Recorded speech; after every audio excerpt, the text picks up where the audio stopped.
जब मनोरंजन मौत का कारण बन जाए, जब मनोरंजन आत्महत्या का कारण बन जाए, तो सरकार को एक्शन लेना ही पड़ता है। यही सरकार का दायित्व है। तो साथियों, आज हम बात कर रहे हैं ऑनलाइन गेमिंग बिल अधिनियम 2025 पे। बिल पर पूरा डिटेल से आप सभी के पास प्रस्तुत हूं।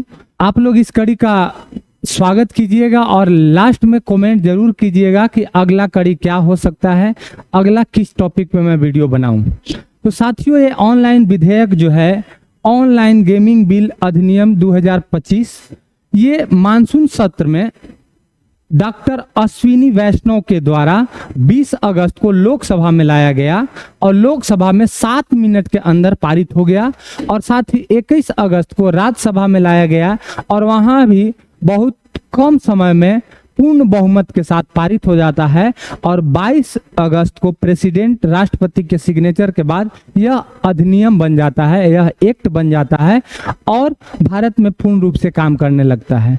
ये ऑनलाइन बिल जो है, ऑनलाइन गेमिंग बिल अधिनियम क्या है, इसके बारे में अगर जाने तो जितने भी गेमिंग बिल हैं, जो जितने भी पेइंग गेम वाले, जितने भी पैसा पे लगने वाले गेम है, उसके बारे में विस्तार से बताता है।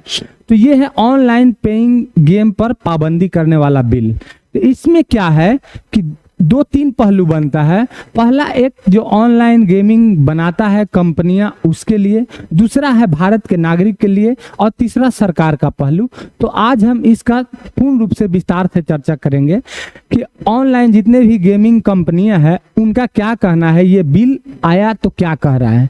ये बिल में साफ साफ सरकार का कहना है कि ऑनलाइन जितने भी पैसा वाले गेम हैं, जो ऑनलाइन पेइंग गेम करके खेलते हैं, जिसमें कि यूपीआई के माध्यम से डायरेक्ट कनेक्ट हो जाता है और उसमें यूपीआई के माध्यम से पैसा कटा लेते हैं अपने वॉलेट में और उसके बाद आप समय समय पर अपने अनुरूप वह गेम खेलने लगते हैं, तो उसका सरकार रिस्ट्रिक्शन कर रहा है।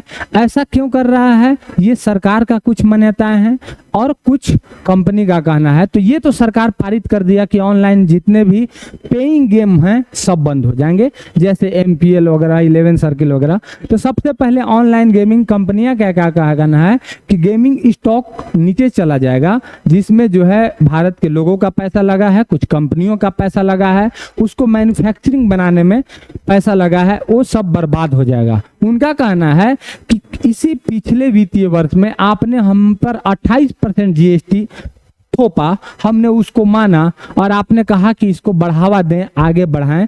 तो जब हम आप ही के तर्ज पे मान करके इसको बढ़ावा दे रहे हैं, तो आप आज डायरेक्ट क्यों बंद कर दिए? उनका पहला मांग है।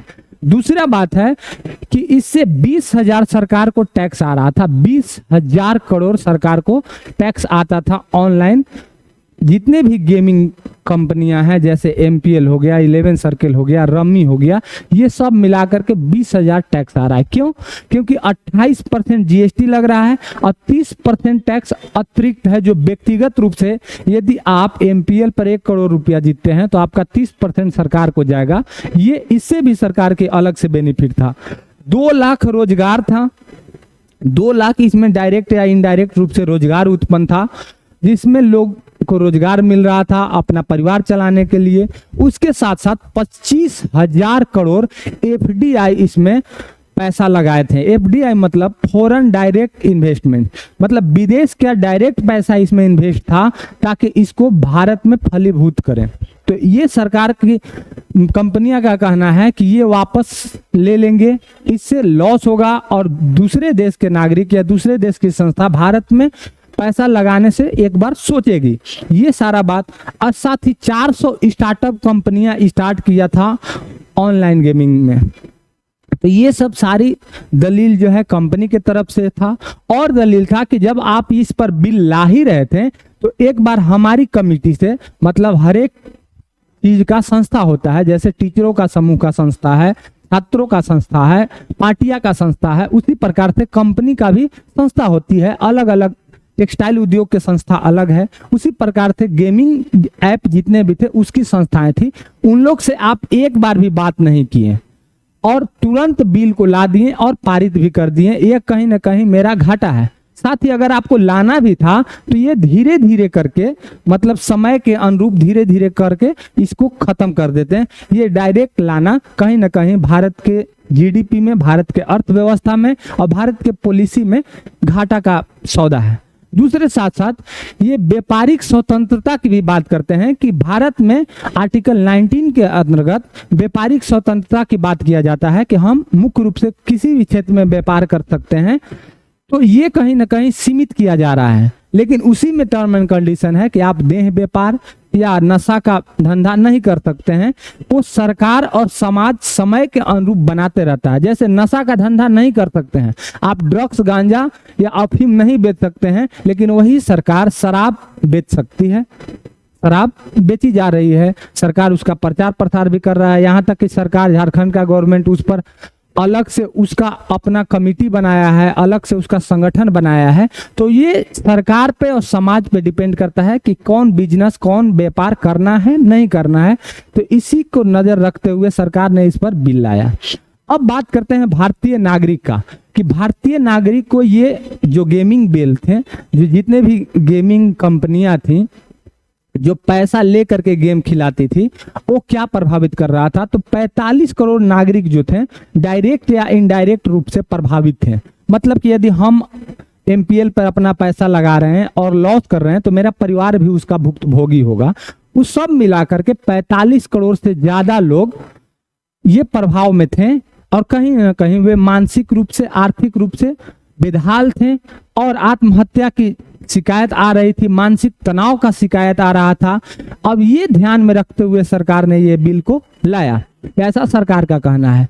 ट्रैप में फंस जाना, सट्टेबाजी का लत लग जाना, बार बार ट्रैप में लोग फंस जा रहे थे। जैसे आप एमपीएल का मैं एग्जांपल लूं या रम्मी का एग्जांपल लूं, आप उसको डाउनलोड किए, उसमें कुछ पैसा डालें, अब आप कुछ दिन के बाद हार गए, लेकिन आप अगला दिन सोचे कि अब मैं नहीं खेलूंगा, लेकिन शाम होते होते सोचिएगा कि एक दाव और खेल लेता हूं। तो ये ट्रैप है। ये क्या है? ट्रैप है और ये लत है। इस प्रकार से भारतीय नागरिक इस लत में फंस जा रहे थे। तो सरकार की ये नजर में आया और इस पर सरकार बिल लाया।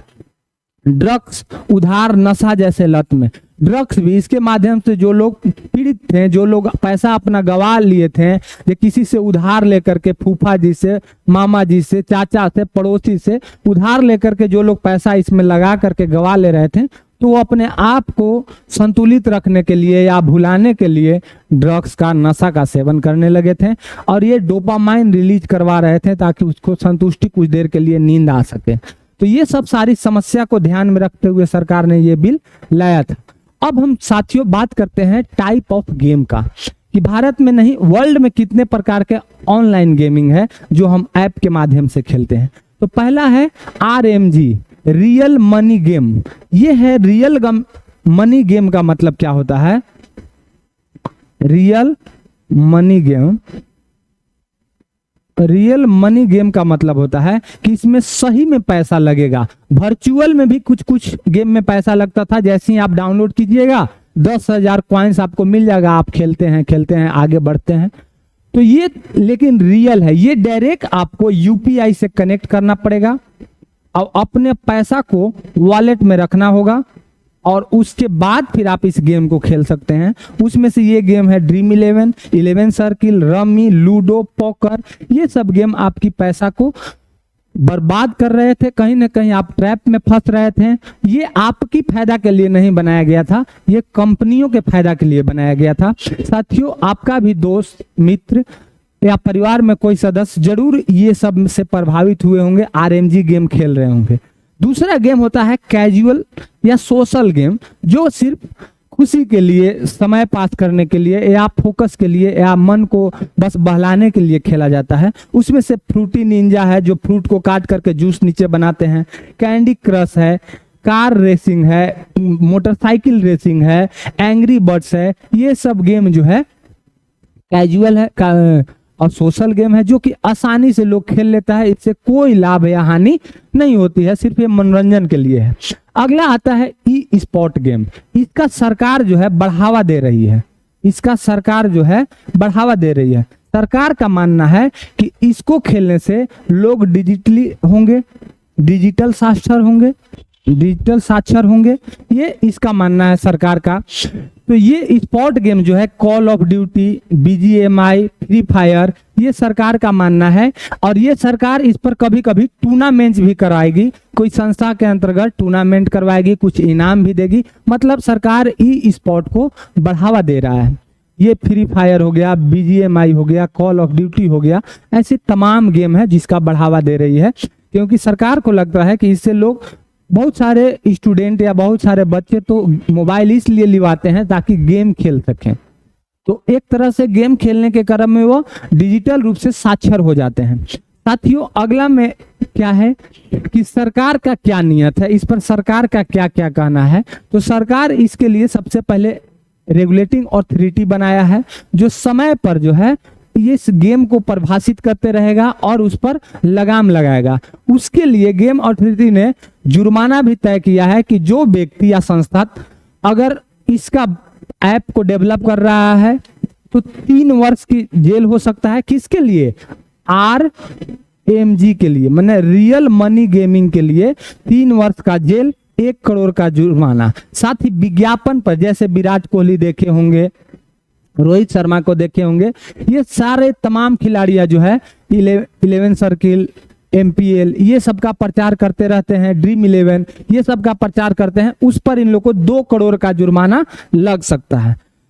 साथ ही इसमें सरकार का कहना है कि ईडी के रिपोर्ट के अनुसार लगभग 400 करोड़ जो है चीनी ऐप के द्वारा, मतलब हमारा बगल का पड़ोसी देश चीनी ऐप के द्वारा 400 करोड़ का ठगी किया गया ये गेमिंग ऐप के माध्यम से, क्योंकि इसमें डायरेक्ट अकाउंट जुड़े होते हैं और लोगों के डेटा उसके पास चला जाता है। साथ ही इसमें लगभग 2000 करोड़ का टैक्स चोरी के बाद ईडी के द्वारा सामने आया है, सरकार का ऐसा कहना है। और सरकार का मुख्य बात यह कहना है कि हम भारतीय नागरिक के जान से समझौता नहीं कर सकते हैं। मतलब प्राण एवं दैहिक स्वतंत्रता के साथ साथ प्राण जो है भारत के नागरिक का सर्वोच्चम है। जो लोग आत्महत्या कर ले रहे हैं इस गेम के माध्यम से, जिनका परिवार दुखी हो जा रहा है, तो हम इसके साथ समझौता नहीं कर सकते हैं। आत्महत्या, आतंकवाद फंडिंग रोकने के लिए ये विधेयक को लाया गया था। ये था विधेयक गेमिंग बिल पे। दूसरा बात, अंतिम बात यही है कि सरकार जो है समय समय पर अपने अनुकूल कोई भी संस्थान, कंपनी या सरकारी संस्थान हो या कुछ भी चीजें हो, उस पर पाबंदियां के लिए, उसका विस्तार के लिए सरकार बिल लाती रहती है। उसी में से एक बिल है ऑनलाइन पेइंग गेम बिल अधिनियम 2025। आपको ये वीडियो कैसा लगा, इसका सुझाव कमेंट बॉक्स में दीजिएगा, और अगला किस चीज पर मैं वीडियो बनाऊं इसका भी सुझाव आप लोग दीजिएगा। आप लोग मेरे साथ बने रहें या मेरा वीडियो को देखें, इसके लिए धन्यवाद। आपका दिन मंगलमय हो।